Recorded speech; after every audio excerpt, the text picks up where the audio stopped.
very heartening experience to see a house full at the end of the day.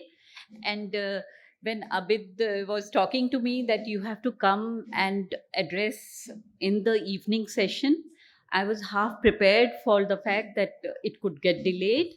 And I have another engagement after this session. So I was a little in doubt about that. And I was also feeling that maybe we'll have just half the participants who would have been there in the morning. So when I see so many of you, and that too so many youngsters here, I feel more and more energized. And I had just jotted down a few things this morning while traveling to my office, because I take about 1 hour 15 minutes traveling to office, and then from my office to here. So I'll just be talking a little based on those points, and I'll be adding my own thoughts. And of course, talking about skilling, reskilling, upskilling is an area where one as an HR person could just continue to talk, but I would like to share a few other thoughts as well. Uh, uh, Very good evening to all, and very heartening to see all of you here. It's a pleasure that we are having a future skills conference, of course, because now is the time when we should talk about how relevant we are as professionals and how we can become more and more relevant, and not only about ourselves, how we ensure that our organizations remain relevant with the right kind of skills there amongst those who are part of the organization. So the world today is actually has been in a sort of flux, where we have seen the worst ever pandemic. We have also seen the volatility in the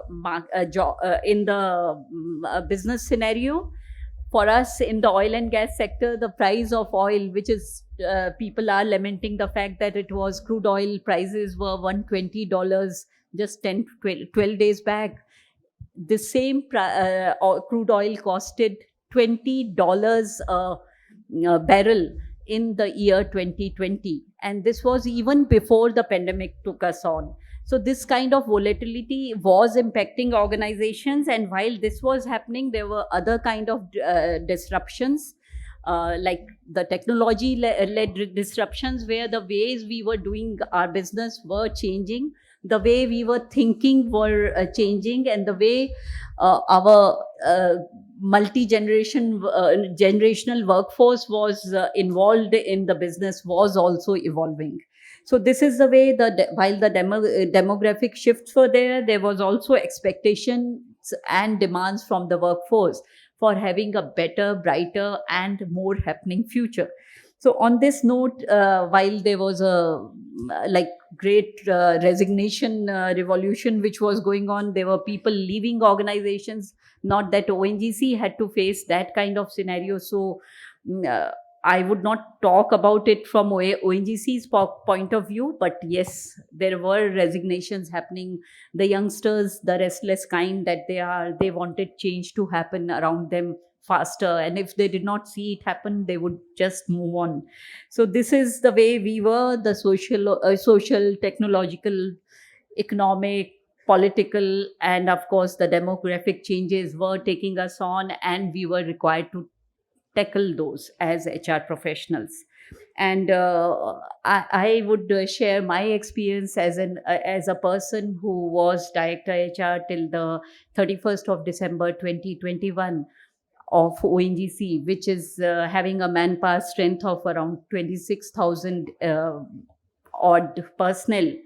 Mainly 78% of our population, our manpower being from technical areas like drillers. We have drilling engineers, we have production engineers, we have geologists, geophysicists, and we do have HR professionals and finance and materials management and other support groups. So this is the kind of workforce we have, and in every area of our activity we needed to have more and more skilling, more and more opportunities for learning to be provided to the workforce. And of course, over last 5 years, 10,000 of our personnel had superannuated, and therefore knowledge transfer and skill transfer was again an area of concern for us. So, in the past, while organizations were designed for steadiness, efficiency, and predictability using defined jobs, the hierarchies were also defined and organizational boundaries were defined. Like when we joined, we knew that we would retire from ONGC, but the generation today, when they join the organization, they look for what they have planned for themselves in the organization. And if they don't get it, they would like to move on. So that was the way we started off, when I would say, when I took on as director HR. And as new technologies were emerging and talent was getting developed within the company, uh, there was lots of expectation. There were lots of requirements that we could see, not only from our business scenario, we saw it amongst our people as well. They wanted to continually evolve and improve as part of the workforce.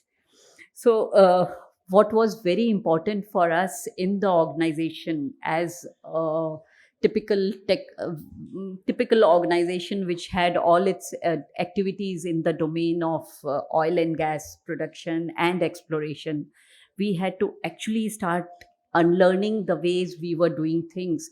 We had to learn about new technologies that could add to our levels of efficiency and our performance as a whole.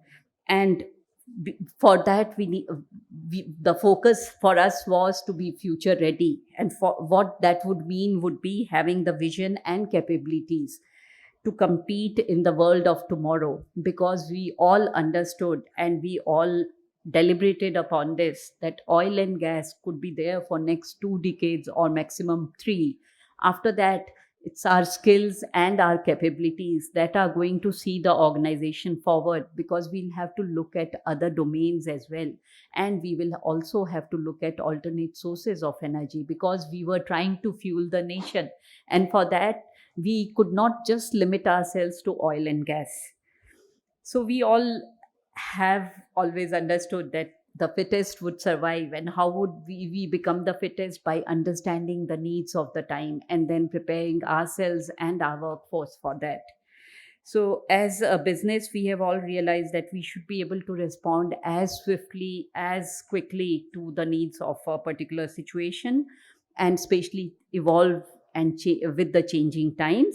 And this means that we need to have the systems and processes that are not rigid. We are adaptable. We are willing to unlearn and then adopt new ways of doing business. We are willing to adapt technology wherever we are able to, and we are also open to change in terms of our practices that we have in our practices as well as policies. We had to review all our policies, whether it was recruitment promotion, it was learning development, or it was the kind of welfare measures which we were to adapt. So, in the oil and gas industry, we are now getting ready for the new energy domains. While oil and gas will continue to be with us, as I shared, at least for next 20-25 years, if not till the end of this half century, 50 to 2050. But as we at ONGC are getting aligned to a new world order which is emerging, we are all becoming more responsible as far as the climate change and environmental mitigation areas are concerned. They were there on our radar, but now we know that without that, without the taking care of the ESG concerns, we will not be able to sustain as an organization. And while ONGC has been in existence for over 66 years now, we still have to plan for becoming 1 century old. And for that, we will have to change the ways we are working, and we had to change the way our personnel were getting developed. So, a major part of this strategic growth aspiration is the capability development of the workforce, skilling, upskilling, and reskilling of our personnel. The whole gamut has to be taken into account. The HR landscape definitely is fundamentally changing, driven by external factors. So we are doing two things. One, we are focused on nurturing an environment where our colleagues are resilient and they are agile. And second, we are looking at giving a big thrust to technology adoption. Two, we are also looking at how we are able to personalize HR interventions, because today the workforce, our colleagues who are there, they expect to be treated based on their unique expectations and their unique abilities that are there. They want to contribute towards the growth of organization if they are given that spatial consideration. So we can't have the same rule applying to all. And in light of that, I am happy to share that ONGC has also invested in technology, and today almost all our systems and processes are online. That is the smallest part of it. These are the processes through which we are able to understand what our colleagues expect out of us, and then we are able to customize our delivery of facilities, services, policies to them. So today we are focused on further enhancing enabling workforce workspace for our employees. We have a digital center of excellence where digital transformation project, under which we have prepared a digital and IT strategy roadmap for different areas, including HR is there. And the young team is a part of the team which has come out with the strategy, and they own it. And that is how we are able to have acceptance at all levels. Delegation of powers and empowerment of our colleagues is again an area where we have actually taken some very, very interesting decisions, as a result of which some of the youngsters who have just been with the company for 6 to 7 years are now in facilitating in decisions that are taken. We are encouraging collaboration at each level. Our very industry is such that we need to actually work in multidisciplinary teams, and we can't work in silos. We really need to work together, whether it is a drilling engineer or a production engineer or an exploration expert. They have to be put their heads together, then only they'll know which is the best area, which is the most promising area when it comes to producing oil and gas. And then they need to also find out way of how they are going to be marketing it, or how they are going to be ensuring that the people who are working in those remote areas remain involved, remain engaged, because without that we will not be able to get the results that we are looking at. So while we are providing the freedom to grow, freedom to take on challenges, we are also and freedom to make mistakes, because that is one opportunity which gives which is there for a person to learn.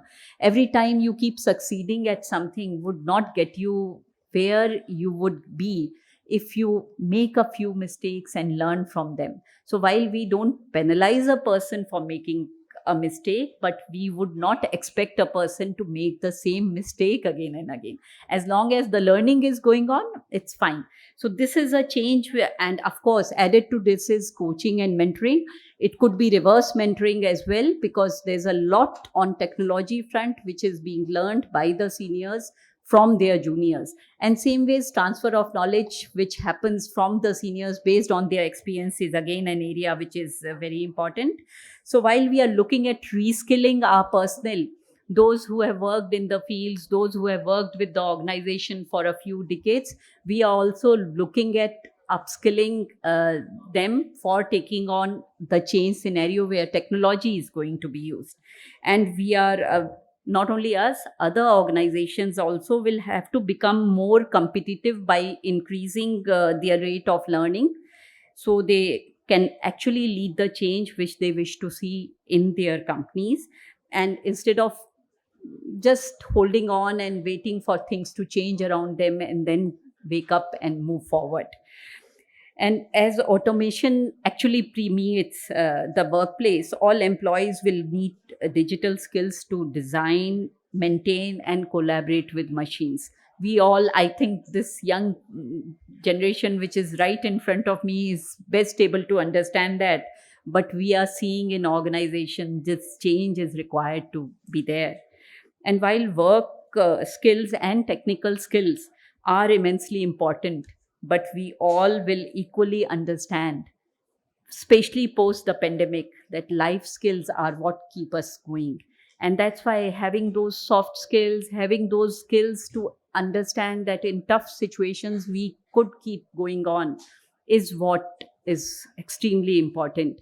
And organizations like ours are investing in those also, because I've seen the best of technical experts at times don't they turn out to be the worst of leaders, because they just miss out on understanding how to keep their workforce engaged, how to keep the youngsters who are working with them engaged. We always see that if you try telling a youngster to do something in particular, he or she may not respond in a very positive manner. But if you have a deliberation with the same youngster and let thoughts flow freely between you and that person, the person could own your views and you could adapt your views to the person's views, and the best of synergy would evolve.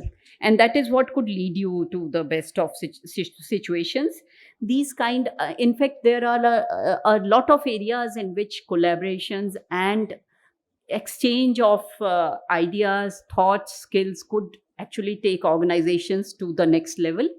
I would just focus on a few before we wind up for the day, because I know a lot has been happening today for all of us. The World Economic Forum's 2020, the Future of Jobs report, identified the top 15 skills that would be required in 2025 would include human skills, analytical thinking, and innovation, creativity, originality, and initiative. Leadership, of course, and social influence, including resilience, in the innate resilience which is required, stress tolerance, flexibility in approach, reasoning, problem solving, ideation, and emotional intelligence. These were the areas which only the HR professionals used to talk about. But the best part today, when I sit in the boardroom, I see my technical directors talk about these things, because they are themselves experiencing the need for these. And this is something which we could look at inculcating and could look at building amongst our workforce. So, at the heart of this, there are fundamental human skills that make technical skills usable. That is what we are to focus on. These essential capabilities drive personal and interpersonal effectiveness, leadership ability, creation of inclusive and engaging cultures, and the consistent and systematic execution of business outcomes. So, this is what the focus should be on when we are talking about having these skills built up. And at ONGC, we have developed our own set of strategic competencies which we need to keep building on, and we have upon when we are deliberating within our L&D teams and our HR and the boardrooms. So we have a behavioral competency model spread across 3 clusters of building business, capability building, and getting results. So all seniors are assessed by accomplished assessors on these competencies. And these competencies are strategic orientation, looking at the larger picture, managing critical partnerships, developing self, developing others around you, team leadership, personal effectiveness, planning and decision making, result orientation, problem solving, and influencing. So, over the recent years, we are going full throttle to build core leadership skills at every level. And our focus is not only when a person crosses the middle management level. A leader could be one of the youngest persons in the organization, because of the capability to think a little differently and motivate others around him. So with this, I would say that we are emphasizing on mentoring, reverse mentoring, and supporting professional growth of all employees through regular feedback and developmental initiatives and interventions. We have introduced assessment centers across all levels for this purpose, and we have launched a learning management system in ONGC, where it's all online learning going on along with offline sessions, because a mix of both is continued. And I believe that there is there should not be, and there is no boundary as far as human potential is concerned. It is truly limitless, and each individual is to be made to understand that they can continue to grow right up to the level where they are part of the organization. And for this, see the role of HR as a catalyst, and to handhold and to further guide them in their developing their innate abilities, because that is something which is extremely important, and we must utilize technology and digitization for faster, efficient, and delivery of services, for data analytics, gathering insights, designing solutions, interventions, creating impact. Sustainable changes are required to be created across organization for connecting with people. At times you are able to connect with them in person, otherwise get everyone together. I'll just share one instance and then I'll end my talk. Like, we have this innovation award which we have been conferring on our team members from across different parts of our company, and we have very interesting entries there, where people who are working, bright engineers who are working in the fields, remotest, toughest of conditions, come out with the innovations and creative solutions to some of the problems which we are facing in our fields. And what happened, every time we used to call those innovators to our corporate office and give them awards. However, this time we decided, mainly because of the pandemic, but otherwise also we thought, let entire organization view the innovation award ceremony. We connected everyone online, and all, I would say, at least more than 10,000 of our colleagues were connected when we talked about what innovations have been carried out across the organization, and those innovators were asked to talk about the way they came up with those solutions. So the impact of this award ceremony was definitely much more significant as compared to the impact which the previous ceremonies used to have. The persons themselves were charged, and other locations were also totally involved, and some of them immediately during the deliberations mentioned that they would also like to adopt those solutions, and they were inviting those innovators to come and teach the others around their location. So this is the way we have been able to create the kind of impact we wish to see in amongst our workforce. And to conclude, I would just say that amidst such uncertainties which we were grappling with just an year back, one thing is for certain: organizations need agile talent and with relevant skills in order to cope with the kind of challenges which are being posed today and which are likely to be there in the future. And each time we are talking about the talent, we are also looking at what is the expectation from us, not only from within the organization, from the outside world as well, as a public sector which is catering towards providing better energy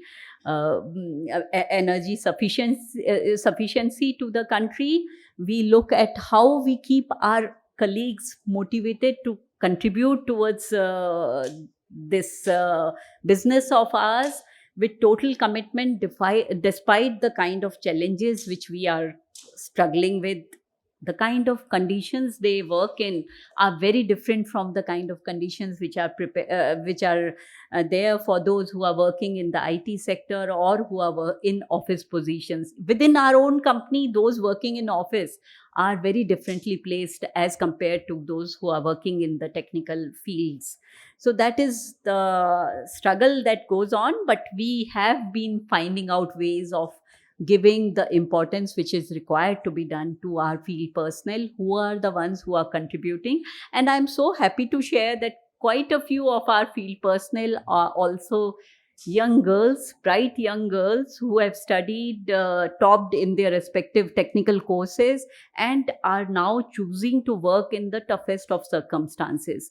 The only credit that the organization will take for their being in fields is that we have been able to provide them the environment, the ecosystem, which has made them take this decision of working hands on in the technical domains, which earlier were only male dominated areas. So that is it. And I think a lot is required, a lot more is required to be done.